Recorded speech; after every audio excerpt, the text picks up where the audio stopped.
మత్తయి రాసిన సువార్త. నజరేయుడైన యేసు జీవితం, ఆయన మరణ పునరుద్ధానాల గురించి మొదటి అధికారపూర్వకమైన వృత్తాంతాలలో ఇది ఒకటి.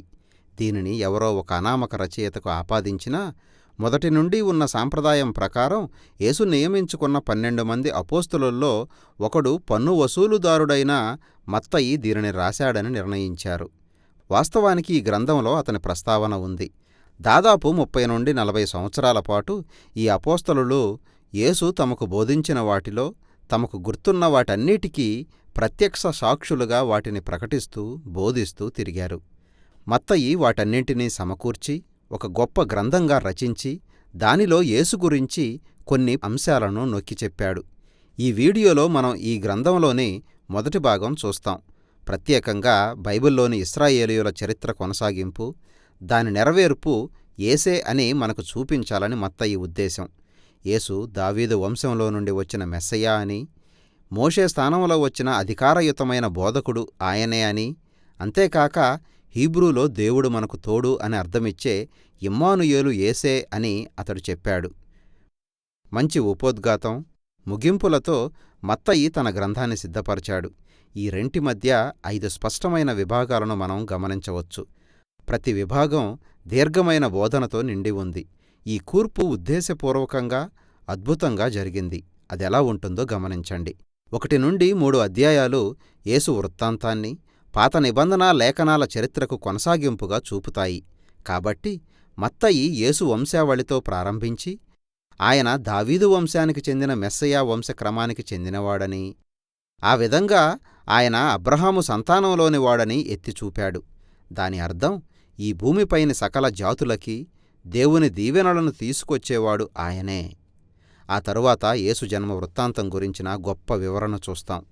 ఆయన జన్మలో వివిధ రాజ్యాల నుండి ప్రజలు వచ్చి మెస్సయ్యను పూజిస్తారని, ఆయన బెత్లెహేములో జన్మిస్తాడని, ఇంకా ఆయా సంఘటనలన్నీ పాత నిబంధన ప్రవచన వాగ్దానాల నెరవేర్పని మనం చూస్తాం. వాటికంటే మించి యేసు పరిశుద్ధాత్మ ద్వారా మరియ గర్భంలో ప్రవేశించడం, ఇమ్మానుయేలు అనే ఆయన పేరు, ఇవన్నీ యేసు కేవలం మానవమాత్రుడు కాదని వెల్లడి చేస్తున్నాయి. ఆయన మనకు తోడుగా ఉన్న దేవుడు, మానవుడుగా మారిన దేవుడు. కాబట్టి పరిచయ భాగంలోనే మత్తయి గ్రంథంలోని 2 కీలకమైన అంశాలను చూడవచ్చు. ఆయన దావీదు వంశానికి చెందినవాడు, ఆయన మనకు తోడుగా వచ్చిన దేవుడు. అదే సమయంలో ఆయన ఒక కొత్త మోషే అని మత్తయి చెబుతున్నాడు. మోషేలాగా ఆయన ఐగుప్తు నుండి బయలుదేరి వచ్చాడు, నీటి బాప్తిస్మం గుండా పయనించాడు, అరణ్యంలో ప్రవేశించి 40 రోజుల పాటు గడిపాడు. ఆ తరువాత యేసు ఒక కొండపైకి వెళ్ళి తన కొత్త బోధను ప్రజలకు వినిపించాడు. కాబట్టి వీటన్నిటి ద్వారా ఇశ్రాయేలు బానిసత్వం నుండి విమోచించడానికి వాగ్దానం చేసిన మోషే కంటే గొప్పవాడు యేసే అని ప్రకటించాడు. ఆయన వారికి ఒక కొత్త దైవికమైన బోధన అందిస్తాడు.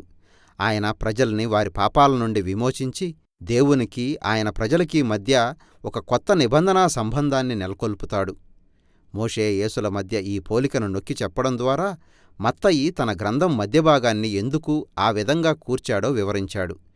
ఈ 5 ప్రధాన విభాగాలు యేసును ఒక బోధకునిగా ఎత్తిచూపాయి. ఇక్కడ కూడా మత్తయి ఒక పోలికను సృష్టించాడు. ఒక బోధకునిగా యేసు మోషే రాసిన 5 గ్రంథాలకు పోలికగా ఉన్నాడు.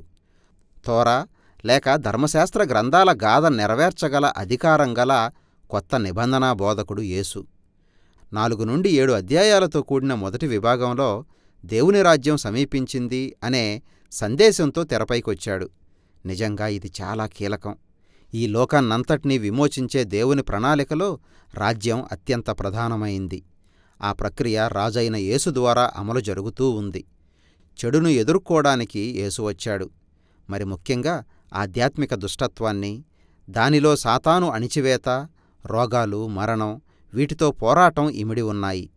తనను వెంబడించి, తన బోధన అంగీకరించి, తన పాలన కింద జీవించే ప్రజలతో ఒక కొత్త కుటుంబాన్ని సృష్టించడం ద్వారా ఈ లోకమంతటి మీద దేవుని అధికారాన్ని, పాలనను పునరుద్ధరించడానికి యేసు వచ్చాడు. కాబట్టి యేసు ప్రజలను స్వస్థపరచడంతో తన ఉద్యమాన్ని, ఒక సమాజాన్ని ప్రారంభించిన తరువాత ఆయన తన శిష్యుల్ని ఒక కొండ దగ్గరికి తీసుకెళ్లి మొట్టమొదటిగా వారికి దీర్ఘమైన బోధ చేశాడు. సాంప్రదాయికంగా దీనిని కొండమీద ప్రసంగం లేక పర్వత ప్రసంగం అని పిలిచారు. దీనిలో తనను వెంబడించి దేవుని రాజ్యంలో జీవించడం అంటే ఏమిటో ఆయన వివరించాడు. ఇది ప్రత్యేకమైన సభ్యులు లేక ప్రజలు లేక తలకిందుల రాజ్యం. కాబట్టి బీదలు, అనామకులు, ధనవంతులు, భక్తిపరులు అనే తేడా లేకుండా ప్రతి ఒక్కరూ వెనక్కి మళ్ళీ పశ్చాత్తాపం చెంది యేసును వెంబడించి ఆయన కుటుంబంలో చేరాల్సిందిగా ఆహ్వానించబడుతున్నారు.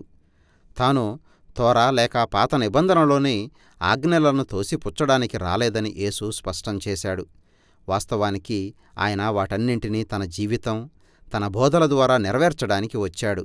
తన ప్రజలు నిజంగా దేవుణ్ణి, తమ పొరుగువారిని, తమ శత్రువుల్ని సహితం ప్రేమించగలిగేలా వారిని రూపాంతరం చెందించడానికి ఆయన వచ్చాడు. దేవుని రాజ్యం గురించిన గొప్ప బోధను ముగించిన తరువాతి విభాగంలో యేసు ఆ రాజ్యాన్ని ప్రజల అనుదిన జీవితాల్లో వాస్తవ రూపంలోకి తీసుకురావడం చూస్తాం. కాబట్టి మత్తయి 9 గాథల ద్వారా యేసు బాధల్లో నలిగిన ప్రజల జీవితాల్లోకి దేవుని రాజ్యశక్తిని ఎలా తీసుకువచ్చాడో వివరించింది. అవి ఒక్కొక్క భాగంలో 3 గాథలు ఉన్న 3 భాగాలు. అవన్నీ రోగంతో, విరిగిన శరీరాలు కలిగి ఉన్న లేక ప్రమాదంలో ఉన్న ప్రజల గురించినవి. యేసు తన కృపతో, తన శక్తిగల కార్యాల ద్వారా వారిని స్వస్థపరిచి రక్షించాడు. ఈ 3 భాగాల మధ్య యేసు తనను వెంబడించమని ప్రజలకు పిలుపునిచ్చిన 2 సమాంతర వృత్తాంతాలు కనిపిస్తాయి. మత్తయి ఇక్కడ ఒక ముఖ్యమైన అంశాన్ని పేర్కొన్నాడు. ఎవరైనా యేసు కృపలోని శక్తిని అనుభవించాలంటే ఆయన్ని వెంబడించి ఆయన శిష్యుడు కావడం తప్ప వేరే మార్గం లేదు. యేసు ద్వారా వెల్లడైన దేవుని రాజ్య ప్రభావాన్ని మత్తయి వివరించిన తరువాత యేసు అప్పటి వరకు తాను చేస్తూ వచ్చిన పనుల్ని చేయడానికి తన శిష్యుల్ని బయటికి పంపాడు. ఇది మనల్ని 10వ అధ్యాయంలోని 2వ పెద్ద బోధనా భాగానికి నడిపిస్తుంది. దేవుని రాజ్యం గురించి ఏ విధంగా ప్రకటించాలో, అది చేసిన తర్వాత వారు దేనిని ఎదురు చూడాలో తన శిష్యులకు బోధించాడు. ఇశ్రాయేలు ప్రజల్లో చాలామంది యేసును, ఆయన అందింపజూపిన రాజ్యాన్ని అంగీకరిస్తున్నారు. కానీ వారి నాయకులు అంగీకరించలేదు. వారు పశ్చాత్తాపపడి యేసు శిష్యులుగా మారితే వారు చాలా కోల్పోవలసి వస్తుంది. కాబట్టి వారు తనను తిరస్కరిస్తారని, తనను నమ్మిన వారిని హింసిస్తారని యేసుకు తెలుసు. సరిగ్గా అదే జరిగింది కూడా. 11 నుండి 13 అధ్యాయాలతో ఉన్న తరువాతి పెద్ద విభాగంలో మత్తయి కొన్ని గాథల ద్వారా యేసుకు, ఆయన సందేశాలకి ప్రజలు ఏ విధంగా స్పందించారో వివరించాడు. అక్కడ మిశ్రమ ఫలితాలు కనిపించాయి. కొన్ని సానుకూలంగా, అంటే ప్రజలు యేసును ప్రేమించి ఆయనే మెస్సయా అని నమ్మారు. కొందరు బాప్తిస్మమిచ్చే యోహాను లేక యేసు స్వంత కుటుంబంలాగా తటస్థంగా ఉండిపోయారు. యేసు తాము ఎదురుచూసిన లాంటి వ్యక్తి కాదని వారు స్పష్టం చేశారు. ఇక ఇశ్రాయేలు నాయకుల విషయమైతే వారు పూర్తిగా వ్యతిరేకం. వారిలో పరిసయ్యులు, ధర్మశాస్త్ర పండితులు ఉన్నారు. వారంతా సమిష్టిగా యేసును తిరస్కరించారు. ఆయన ఒక అబద్ధ బోధకుడని, ప్రజల్ని తప్పుదోవ పట్టిస్తున్నాడని వారు భావించారు. తన గురించి తాను చెప్పుకుంటున్న విషయాల్లో ఆయన దేవదూషణ చేస్తున్నాడని వారు ఆరోపించారు.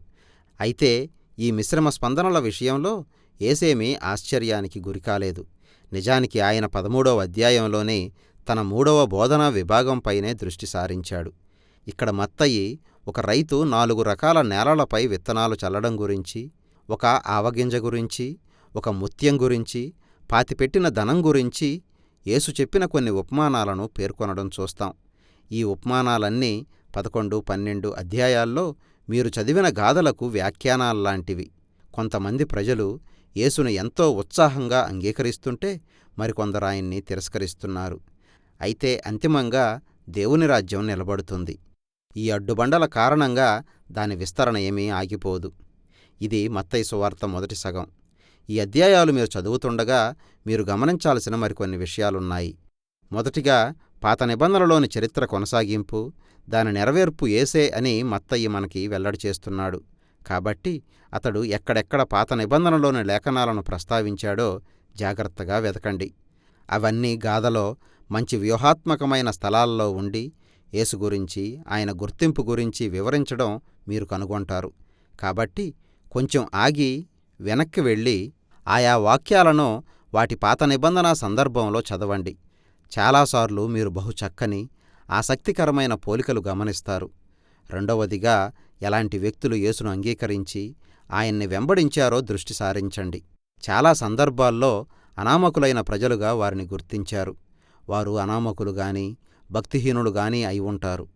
యేసులో తమ నమ్మకం లేక విశ్వాసం ఉంచి ఆయన్ని వెంబడించడం ద్వారా రూపాంతరం చెందిన ప్రజలు వారు. ఆయన విషయంలో అభ్యంతరపడిన వాళ్లంతా భక్తిపరులు, గర్విష్ఠులు మాత్రమే. కాబట్టి యేసుకు ఇశ్రాయేలు నాయకులకు మధ్య చెలరేగిన ఈ కలహం దేనికి దారితీసిందో మత్తయి 2వ భాగంలో దాని గురించి మనం చూడబోతున్నాం.